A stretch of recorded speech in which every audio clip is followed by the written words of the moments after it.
So alright guys, so good morning. Andito tayo ngayon sa Shell Bagong Silang National Highway.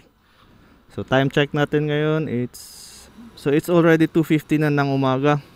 And then supposedly ang take off natin is alas 2 ng madaling araw. So late na tayo ng almost 1 hour.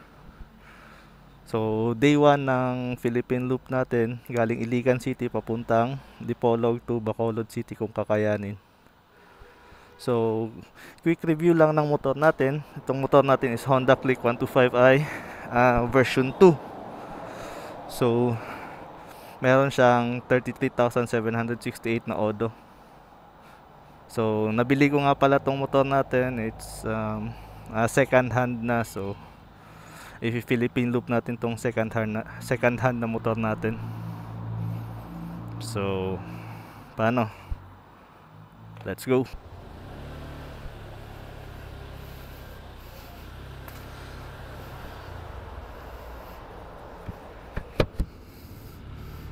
Alright guys, so day 1 ng riding natin sa Philippine Loop. Today is December 19, 2024 and it's been a year since nag-start tayo ng vlogging. Siguro ito yung way ko ng celebrating ng 1 year anniversary natin ng pag-vlog ng mga biyahe natin. So malayo na rin yung narating natin kasi natiis natin yung 1 year. So nandito tayo ngayon sa Iligan City. Dito yung starting point natin kasi sa Marawi City walang open na gasoline station ng ganito kaaga. So dito na tayo nag-start sa Iligan City. Nakitulog lang tayo sa bahay ng kaibigan natin. Laking tulong na rin yun. So yun na nga, nagpa full tank tayo. 299.96 pesos ang nabayaran natin sa isang full tank. So bakit nga ba ako nag Philippine Loop? So actually matagal ko nang pinag-iisipan tong Philippine Loop. Ever since nag-start ako magmotor, motovlogging, nasa isip ko na talaga tong Philippine Loop. And siguro while single tayo, ginrab ko na yung opportunity na makapag-loop ngayon kasi di na natin alam kapag meron na tayong asawa, hindi na natin sure kung papayagan pa ba tayong magmotor. Siguro papayagan tayo magmotor pero hindi na yung magmomotor ka ng 2 weeks ka mawawala. So yun na nga, ginrab ko na yung opportunity. Okay, so crossing, double check tayo, kaliwa kanan. Alright. So, yun guys.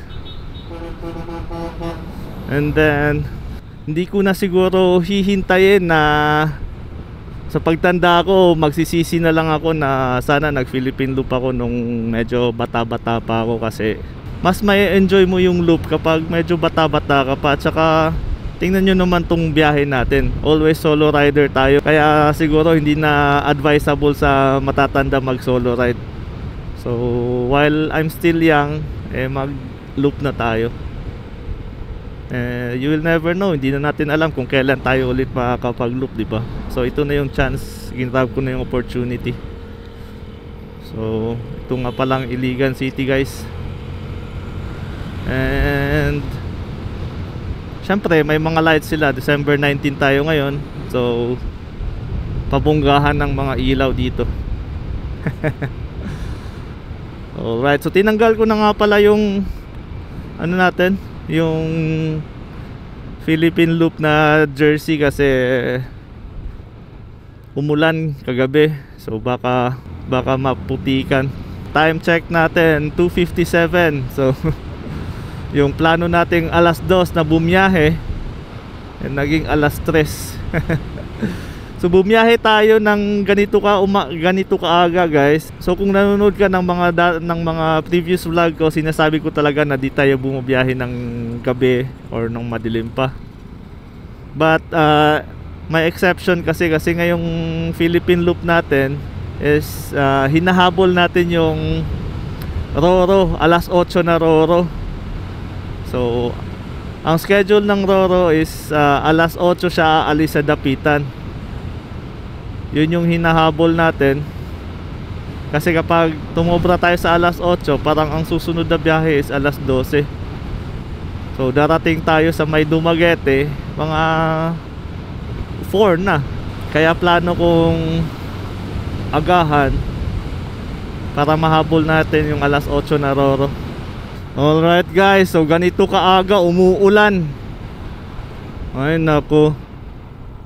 Actually in-expect ko naman na uulan kasi rainy season nga. Kaya lang, hindi naman ganito kaaga. Grabe naman to. Huwag kayo iiyak. So kakambal na ata talaga ng biyahe natin tong ulan eh. Mas lumakas pa. Ay nako. So hanap lang tayo ng masisilungan guys. Wala tayong magagawa kung gusto talaga tayong ulanin. Okay guys, so Kauswagan. So hindi nila pinalight yung Christmas tree nila. Nagtitipid. Aray ko. Okay, 7-Eleven. Sarado yung mga gas station pero buti pa yung 7-Eleven. Diretso tayo guys.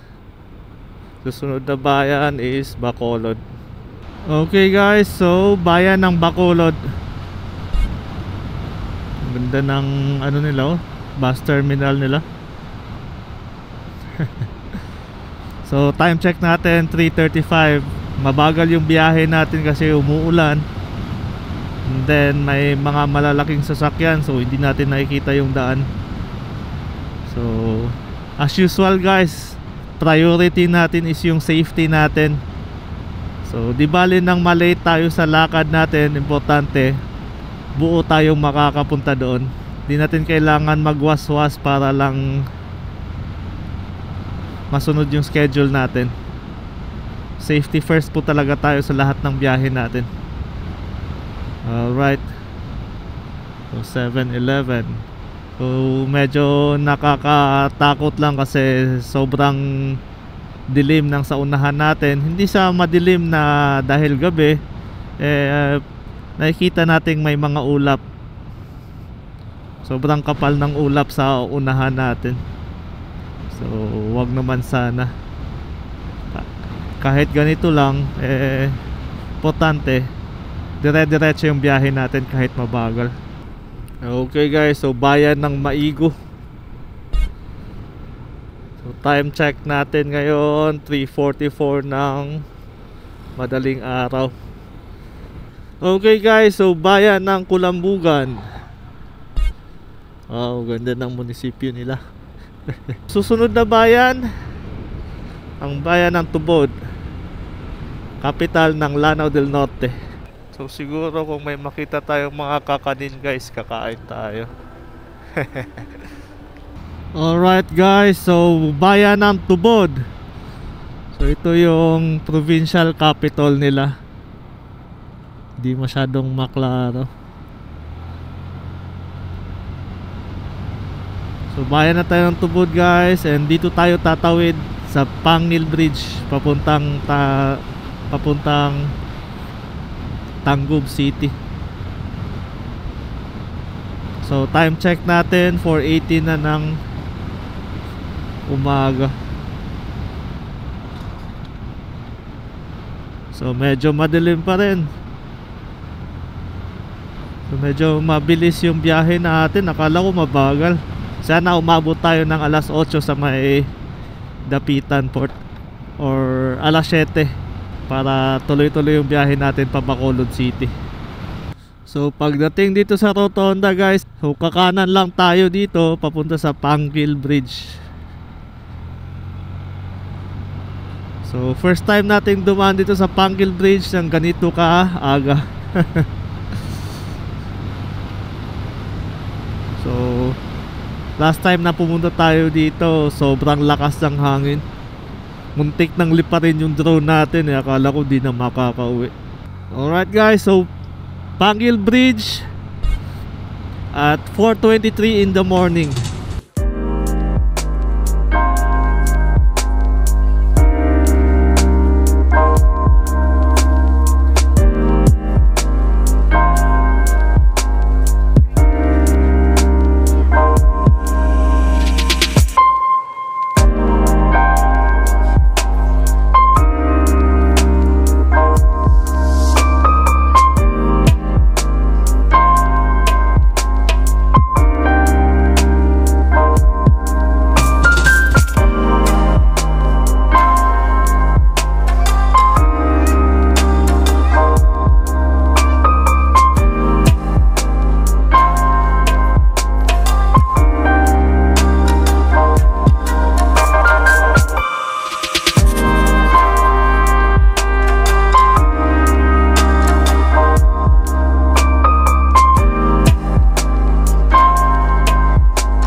Ito na yung end.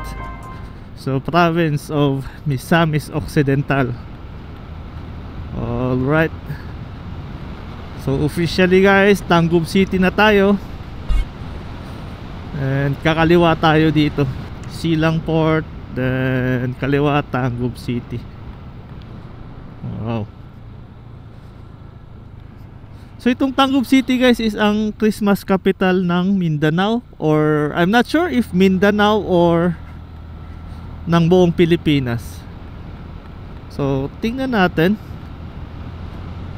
Pero 4:28 na, so I doubt hindi na ata nakasindi yung mga ilaw nila. Yung mga motor guys na yung nagbebenta ng mga isda, parang ang dami nila. Meron pa dito sa likod natin eh.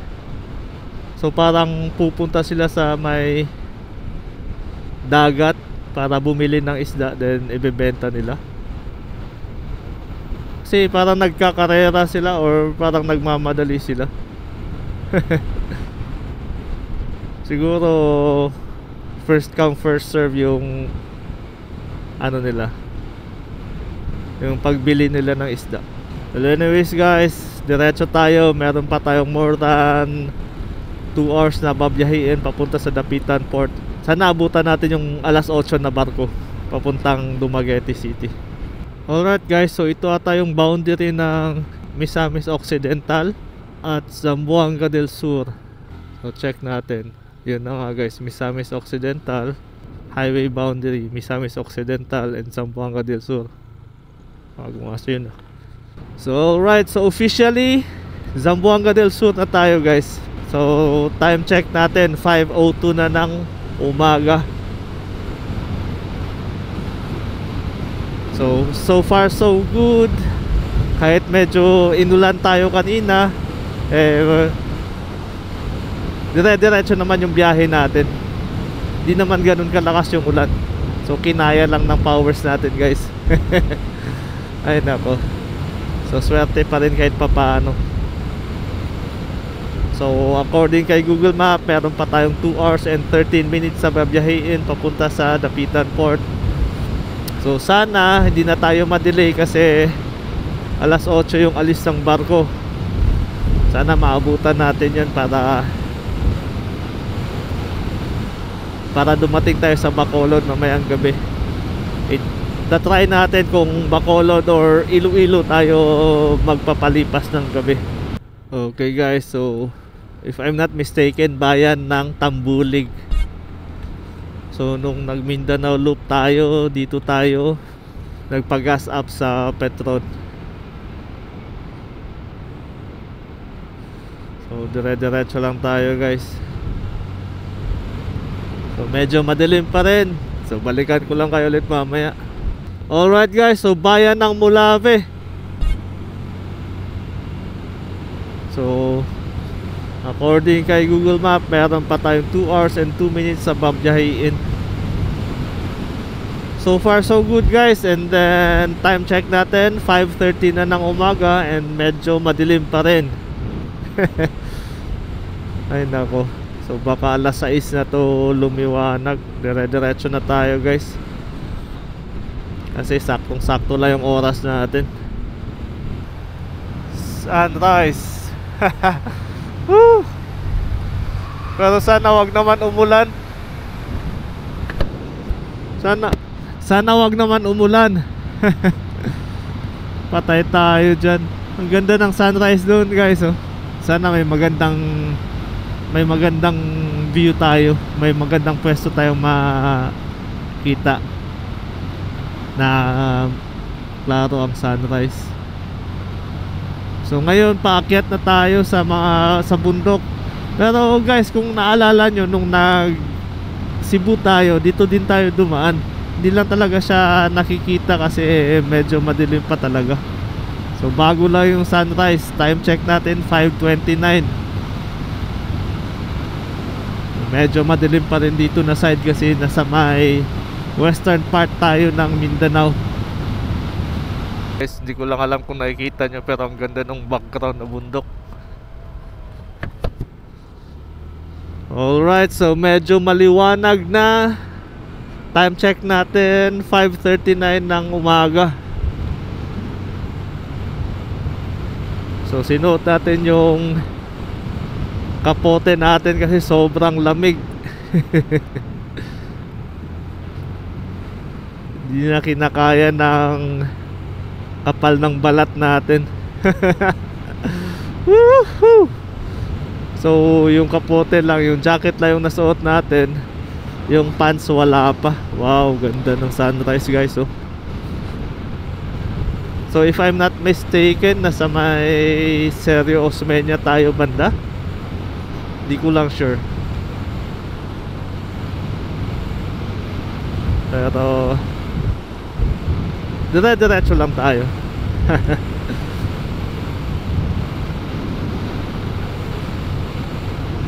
Buti naman at medyo maliwanag na. Medyo mahirap kasi bumiyahe kapag madilim.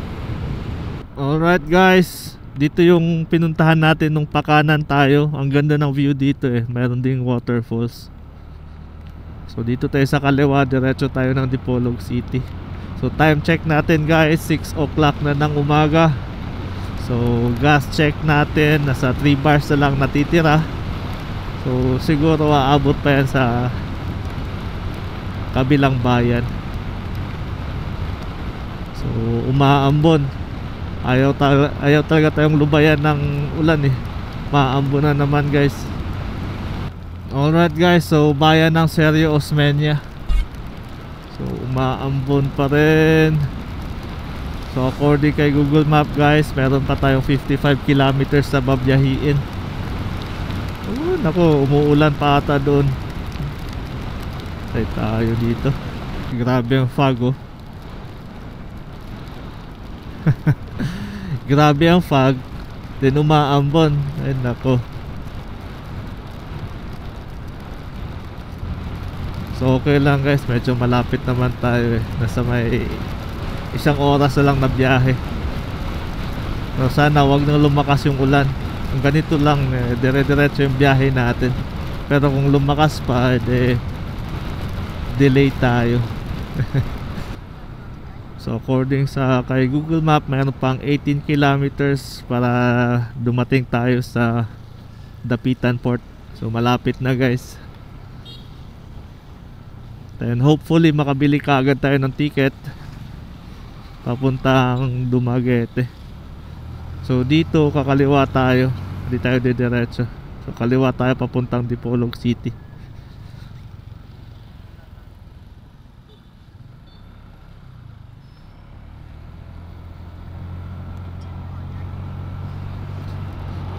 Alright guys, bayan ng Dipolog.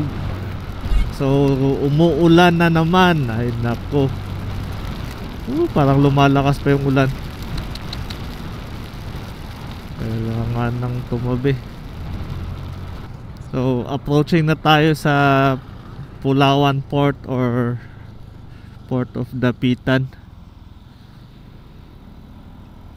So time check natin guys, 7:02 in the morning. So alas 3 tayo umalis sa Iligan City. So 4 hours yung biyahe natin. So not bad guys, kasi yung calculation ni Google Map kanina, it's more than 4 hours. Parang nasa 4 hours and 30 minutes or more than pa. So nice, medyo mabilis yung biyahe natin ng 30 minutes. Sakay boss? Pilay bayaran gani dire? 65 then tao 25. 65, 25, 90 tanan. Kaya nung kapit ka ng bitara sir, maagian naman mo. Oo.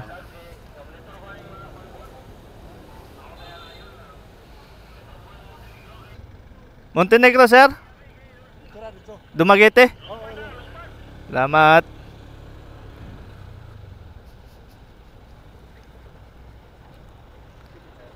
Sir, pa Dumaguete no?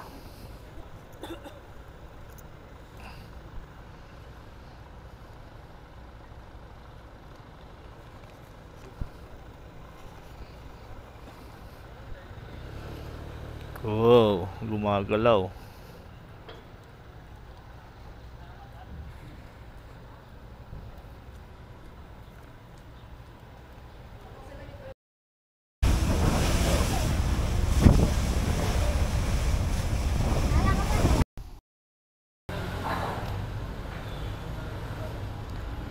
Okay, so saan ba yung nakalagay?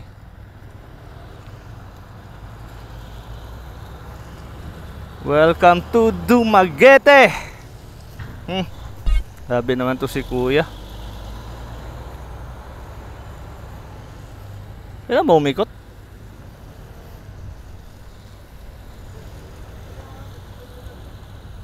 Buti na lang, hindi masyadong ano. Pero doon, no? Uulanin na naman tayo sa Philippine Loop natin, guys. Ay, nako. Okay lang yan. Recover lang tayo. Salamat!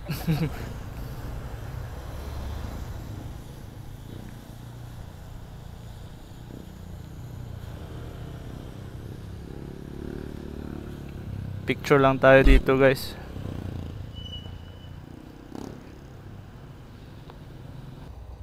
Kung nakita nyo yung gas natin, it's 1 bar na lang. So full tank natin galing Iligan City, then pagdating dito 1 bar na lang. So medyo malayo yung inabot na isang full tank natin, guys. Okay, so welcome to Dumaguete City. Ngayong adlaw, siguro check lang natin yung boulevard nila. Kaliwa tayo dito, guys. Alright, guys, so alis na tayo dito sa may Dumaguete. So time check nga pala natin 1:25 na ng hapon, and medyo makulimlim yung panahon. So magpapagas up lang tayo, then dire-diretso na tayo sa Bacolod City.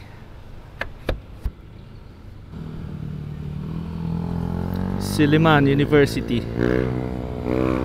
First time nating magmotor dito sa Negros, pero hindi ko first time dito sa Silliman. Nung mga college days natin, nakapaglaro tayo ng university games dito. Hindi siya nagbago, parang feeling ko lang naman, hindi siya masyadong nagbago.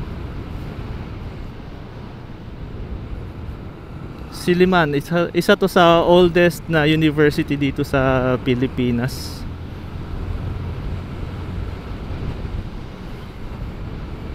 Just like Marawi City, kung wala siguro yung university dito, hindi to magiging city. Sa Marawi City, kaya lang naging city doon kasi nandun yung Mindanao State University. So kung tanggalin mo yon, parang I'm not sure kung magiging city pa yun.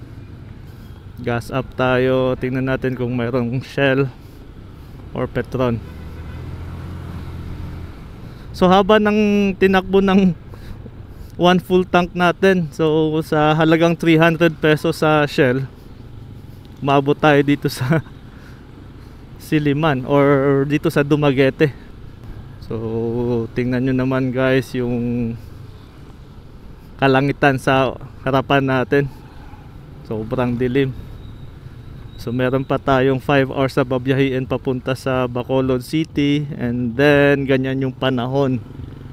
GG tayo. Pero sana naman hindi umulan. Ganyan kadilim, hoping na hindi umulan. Ay nako. Star Oil, Petron lang or Shell. Nandito na naman tayo sa sa pagiging pihikan sa gasolina. Ayan, baka abuti na naman tayo ng labas ng Dumaguete, wala pa tayong makitang gasoline station. Alright, so katapos lang natin mag-gas up dito sa may jetty. Nagpa-gas up tayo ng mga 275, full tank na yun. And yun yung second gas up natin. Yun yung second gas up natin pa galing sa Iligan City. So medyo traffic dito, guys. Kung titingnan nyo naman yung kalangitan sa harapan natin, guys, sobrang dilim. So meron pang 5 hours tayong pabiyahin papuntang Bacolod City. And time check natin ngayon, it's 1:43. So 5 hours. Alas 7, alas 8 na tayo darating sa sa Bacolod. Pero Tingnan lang natin guys. Kung hindi na kaya, papahinga tayo. Pero kung kaya pa, diretsoin natin sa Bacolod City or Iloilo, di ba? Meron namang biyahe ang Roro Bacolod to Iloilo mga alas 10 ng gabi. Pwede pa siguro. So hindi lang din natin ma-enjoy yung biyahe natin kasi umuulan. Ay nako, lagi na lang to. Pala, may Shell pala dito. May Shell, may Petron. Ay nako. Alright guys, so malawak na fish pond. Sobrang ganda dito guys. Buti naman at nawala na yung ulan. Woohoo! Ganda dito. First time nating magmotor dito guys, pero hindi natin first time mag tracking by land dito. Nakapag-tracking na kami dito eh. Dito kami dumaan nung nag-Manila kami. Pero first time nating magmotor. Ganda dito, lawak ng daan. So kaya siguro may mga nagkakarera-karera dito guys oh. So time check natin guys, 2:29 na ng hapon. So diretso lang tayo. And 12 hours na tayong gising. Pero nakatulog naman tayo sa Roro kanina. Bayan ng Tanhay. Bayan or city? Tanhay City nga pala. Hindi pala siya bayan.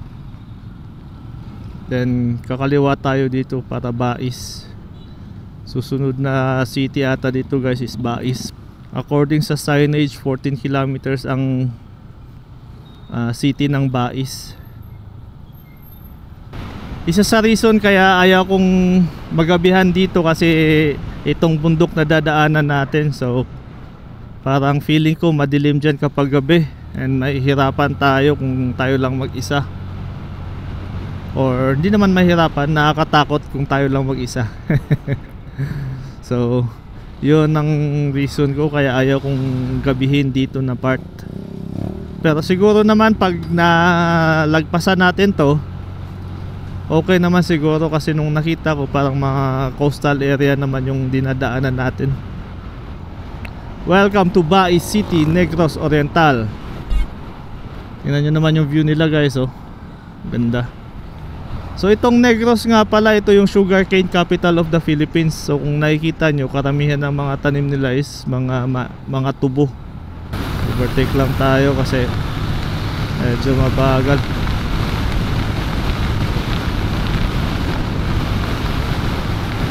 Mga tubo guys oh.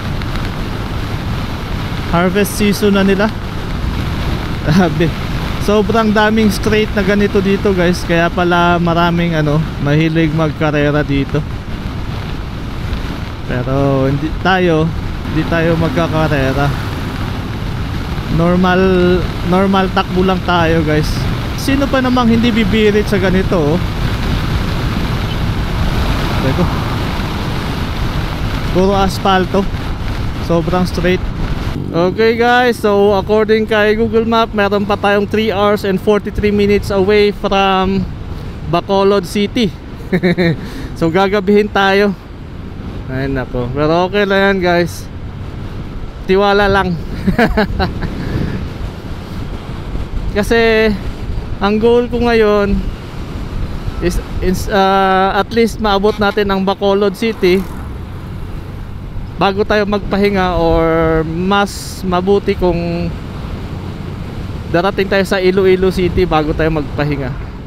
Ang goal ko is Iloilo City talaga, pero kung hindi na kaya, edi Bacolod lang. Pero tawid lang naman yan eh. Pagdating mo sa Bacolod, sasakay ka lang sa Roro, Iloilo na. So it's almost the same lang naman sila. Anyways, yun na nga. Bago lang tayo dito talaga sa Negros. So plano ko i-loop ito eh.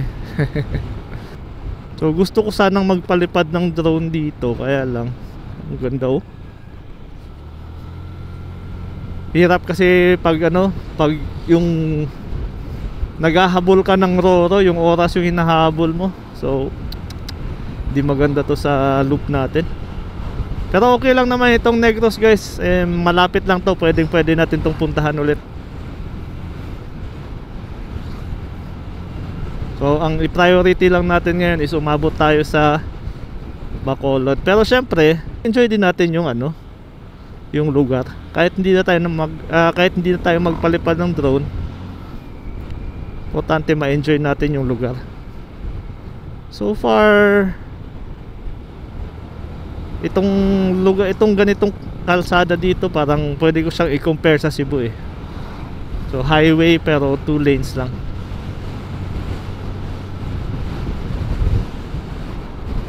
So pagdating ata natin sa junction or sa crossing dyan, kakaliwa tayo, aakyat tayo sa bundok. Medyo yung amoy dito guys, yung alam mo yung amoy ng putik, yun yung amoy and dito tayo kakaliwa. And makikita nga pala natin dyan yung solar farm nila. So far ito pala yung nakikita kong lugar na merong solar farm. Grabe guys, mabubusog ka sa twisties dito. Sarap ng twisties. Tapos hindi pa yung kalsada, ang ganda pa ng kalsada nila guys, oh. Makinis na asfalto. Wow, ganda. Wow, grabe, ang ganda ng lugar dito guys, oh. Yung view nila. Wow, nakita nyo sana. Sana lang nakikita nyo. Sarap balikan tong Negros. Soon babalik ako dito. Siguro sa susunod guys, makikita nyo mag-tracking din ako or momotor ako by land papuntang papuntang Boracay. Pagkasama na natin si OBR guys. At saka syempre pag may angkas tayo, dapat malaki na yung motor natin. So doon tayo galing guys, oh. Or doon pa sa ilalim. Parang doon tayo galing. Gumanon tayo pag ganito dito. Ganda sa Negros. Parang yung sa yung sa Badjan Highlands sa Cebu. Ganito rin yung setup nya. Ganda. Okay, so balik na tayo sa biyahe guys kasi gagabihin na tayo.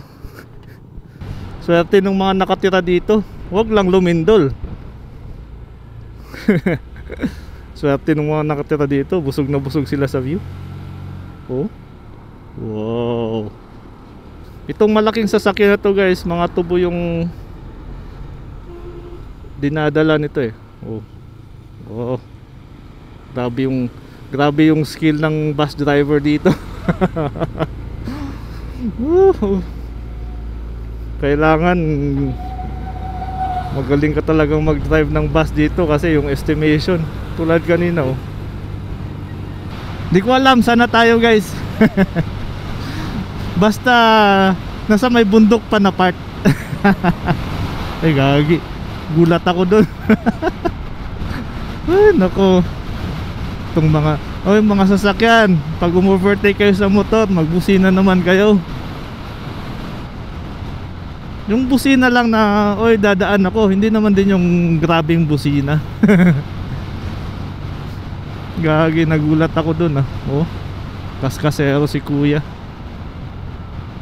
Ride safe kuya. Ay, drive safe pala. Anyways, yun na nga, hindi natin alam ano tong 17 kilometers away. So hindi ko alam ano yun guys. Basta sundin lang natin to. Siguro Bacolod naman tong punta ng mga sasakyan ito eh. Ayun, oh. Paunahin lang natin tong mga mabibilis na sasakyan. Aray ko. Aray ko. Oy, oy, oy, oy, oy, oy, oy. Ingat-ingat tayo guys. Di bali nang mahuli tayo ng 5 minuto kesa naman masira yung motor natin, di ba? Yun yung mindset ko guys. Oh, may nagwawalis. Aray. Tingnan nyo guys, oh. Wow, ganda. Ganda ng view. Negros Island. Negros Island nga pala guys. So medyo mahirap mag-overtake. Malaking sasakyan. Hirap mag-overtake guys kasi puro blind curve. Time check nga pala natin guys, it's 3:49 na ng hapon. So I'm not sure kung saan na tayo. Basta sundan lang natin to. Nasa gitna tayo ng gubat.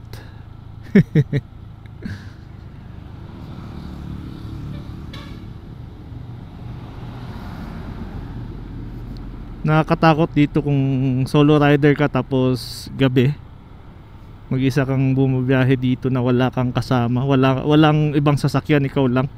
Nakakatakot. Tingnan nyo guys, gubat. Pero feeling ko lang itong highway na ito is busy to 24 hours, may mga sasakyan talagang dumadaan dito. Alright guys, so Mabinay, cave capital of the Philippines.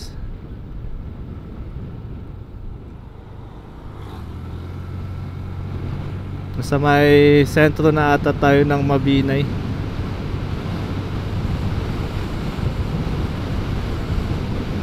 Marami sigurong cave dito, no? Kasi siya yung cave capital of the Philippines eh.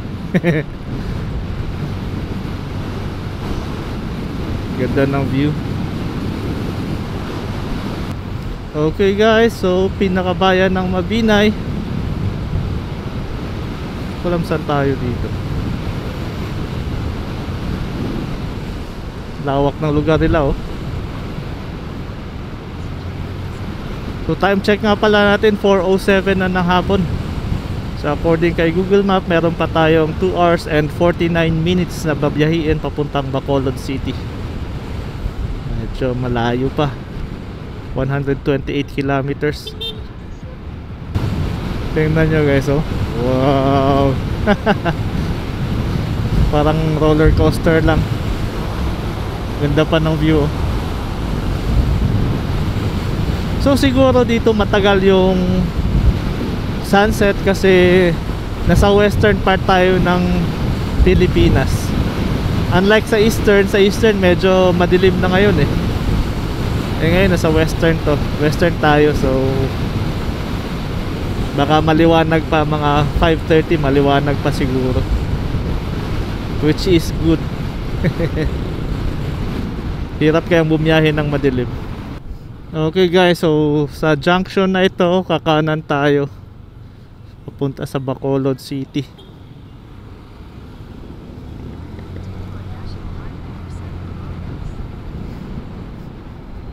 Diretso lang tayo ng ilang kilometro to,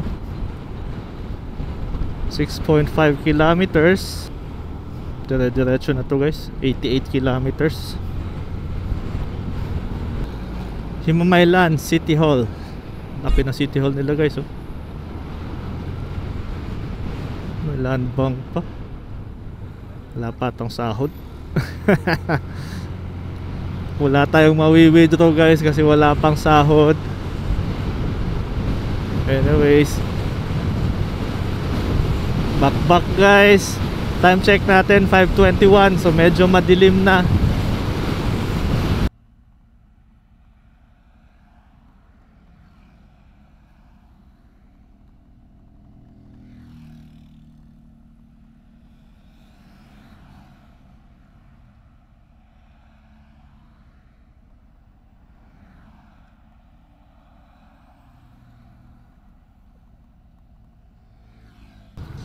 Alright guys, so grabe yung tanda na church. Oldest, yung parang matanda na church or matagal na church, oh. And then yung lights nila, wow, social. Hindi ko alam anong bayan to guys. Basta before to ng Bacolod. Wala pa tayo sa Bacolod eh. So ito yung isa sa gusto ko kapag bumabiyahe tayo ng ganitong season. Kasi marami tayong nakikita, oh, may perya pa. Although hindi naman ako mahilig sa perya, hindi ako mahilig magsugal. Hinigaran. So bayan ng Hinigaran, guys. Ito ata yung bayan before ng Bacolod, or mayroon pa. Hindi ko alam eh. Wild guess lang tayo ngayon kasi hindi naman natin alam yung mga bayan-bayan dito. Pero according sa Google Map, guys, mayroon pang 52 kilometers away sa bayan ng Bacolod or city ng Bacolod. So time check natin, guys, medyo gabi na, 5:50. So 5:50, hindi pa naman ganun kadilim, pero ito na yung oras na sinisindihan na ng mga sasakyan yung mga ilaw nila, kaya medyo nakakasilaw talaga, mahirap bumiyahe. So guys, tingnan nyo yung daanan nila, punong-puno ng ilaw. Oh, dito ang ganda. Ito ba naman yung dadaanan mo, so hindi ka hindi ka matatakot bumiyahe ng gabi.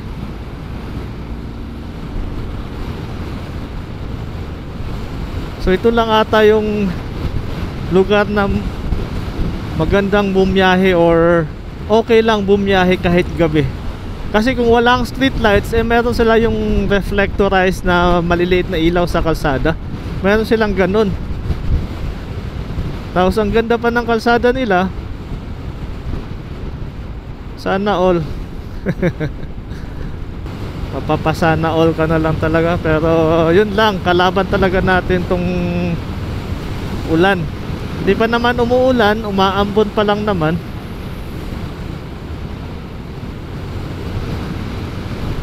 Pero sana wag nang tumuloy, para dumating tayo sa target destination natin.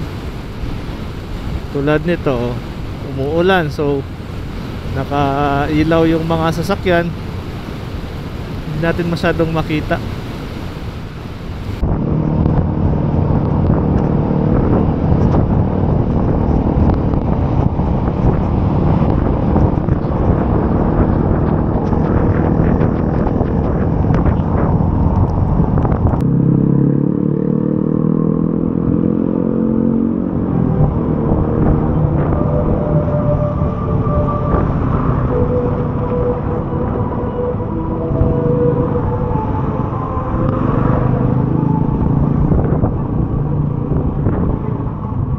Nag-decide na lang ako na dito matutulog sa Bacolod City kasi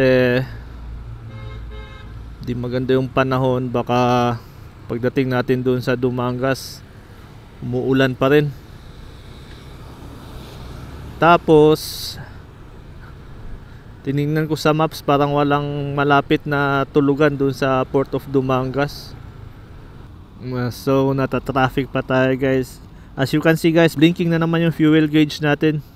So from Iligan City to Bacolod City, dalawang full tank ng Honda Click 125.